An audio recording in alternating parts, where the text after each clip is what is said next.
Prime minister Narendra Modi ने देश को एक गारंटी दी है। उन्होंने कहा मध्य प्रदेश के इलेक्शन प्रचार सभा में जितने भी देश में भ्रष्टाचारी नेता हैं, जितने भी भ्रष्टाचारी लोग हैं, उन सभी को जेल में ठूंसने की उन्होंने गारंटी जनता को दी है। कर्नाटक में कांग्रेस सरकार गारंटी कार्ड जनता को देकर सत्ता में आई और इसका इतना दबाव मोदी पर आया कि मोदी भी खुद कहने लगे अपने सभाओं में, मैं भी एक गारंटी देता हूँ और जितने भी देश में भ्रष्टाचारी हैं उन सभी नेताओं को, उन सभी लोगों को मैं जेल में ठूसूँगा और वो सभी पैसा देश में लगाऊंगा। ऐसा हालांकि कल परसों में ही उन्होंने बयान दिया है।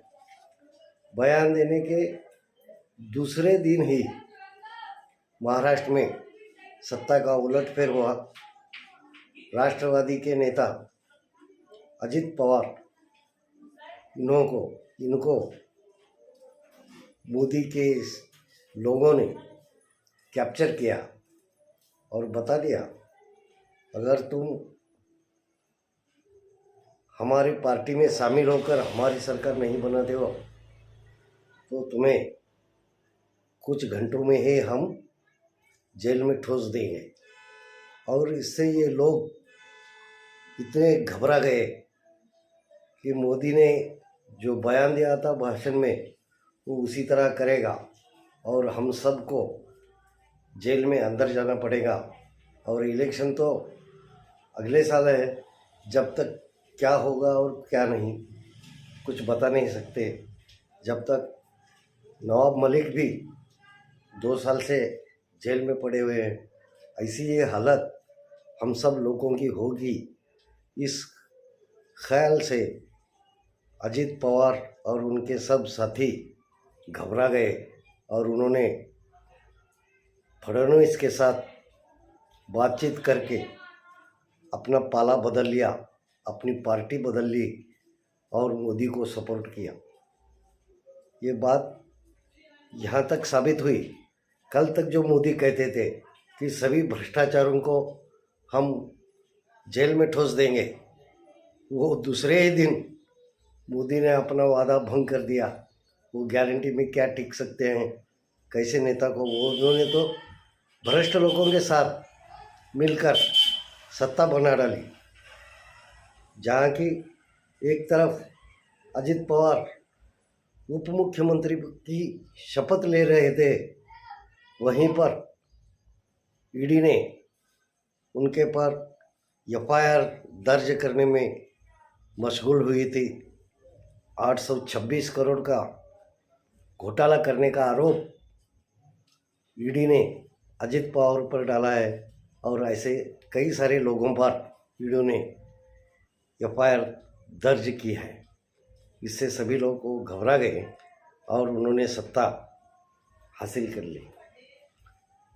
विद्यमान एकनाथ शिंदे जी की सरकार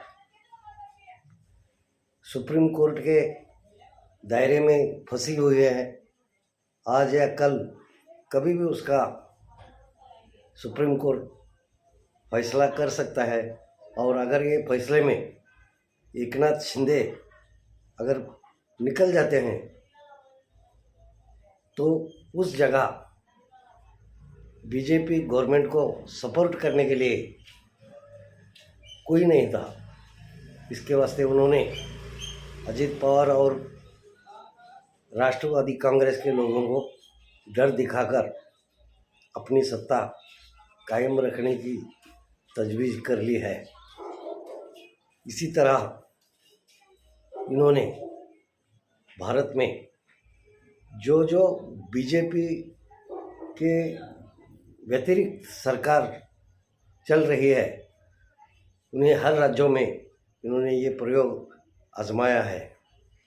जहाँ तक मोदी जी छाती ठोक कर बोल रहे थे, वहाँ तक का हमने ज़रा इतिहास देखना चाहिए। मोदी जी ने जिन राज्यों की फहरिस्त अपने भाषण में जनता को समझा दी, वो सभी राज्य बीजेपी के व्यतिरिक्त थे। वहाँ बीजेपी की राज्य नहीं थी, अन्य पक्षों की सरकार चल रही थी। और वो जो उन्होंने घोटाले बयान किए अपने भाषण में, वो सभी घोटाले 2014 के पहले के, 2014 के बाद से एक भी घोटाले वाला राज्य या व्यक्ति को उन्होंने अपने दायरे में नहीं लिया है। ये सिर्फ राजकीय सत्ताबाजी आजमाने के लिए उन्होंने मध्य प्रदेश के चुनाव प्रचार में ये घोषणा कर दिया है। मोदी जी ने जहाँ तक बताया, वो सभी प्रकरण 2013 के पहले से जो चल रहे थे, वो प्रकरण के उन्होंने ईडी और सीआईडी ये सब बातें लगा दी रखी है। किसी हालत में 2024 की इलेक्शन मोदी को जीतना है और इसके लिए वो कुछ भी करने को लिए तैयार है। मोदी जी ने अगर अपनी जो घोषणा की है सभी भ्रष्टाचारियों को जेल में ठूसने की, ये तो देश हित के बारे में बहुत गर्व की बात है। लेकिन इन्होंने सिर्फ गैर पक्षों के लोगों को जेल में ठूसने की घोषणा की है, तो वो जनता उसे जवाब देने वाली है। मोदी जी के कार्यकाल में जितने भी घोटाले हुए, इसका एक भी बयान उन्होंने अपने इस भाषण में लिया नहीं है, या उनके लिस्ट में ऐसा एक ही प्रकरण उन्होंने जाहिर नहीं किया है। सबसे पहले मोदी जी ने देश में 20 लाख करोड़ का घोटाला हुआ है 2013 से पहले, ऐसी बात कही है। लेकिन 2013 के बाद जितने घोटाले हुए हैं, अगर उनकी लिस्ट देखी जाए तो देश के आँख खुले के खुले रह जाएंगे। कई जगहों में मोदी जी ने अपने साथियों को भरघोस धनिक करने के लिए, पैसा देने के लिए कौड़ी मोल दाम में देश की ज़मीन बेच डाली है, देश के उद्योग धंधे बेच डाले हैं। और इनकी अगर एक लिस्ट बनाई जाए तो मोदी खुद भी इसकी दायरे में आ जाते हैं। और अगर भ्रष्टाचारियों को जेल में डालना ही है, तो मोदी जी के कार्यकाल में हुए भ्रष्टाचारियों को भी जेल में लेना पड़ेगा, और इसकी लिस्ट बहुत लंबी हो जाती है। आज के लिए इतना ही, धन्यवाद। भाइयों, अगर आपने हमारा चैनल आज तक सब्सक्राइब नहीं किया है तो तुरंत सब्सक्राइब कीजिए और लाइक दीजिए, और कमेंट में अपने सुझाव हमें समझाते रहिए। धन्यवाद।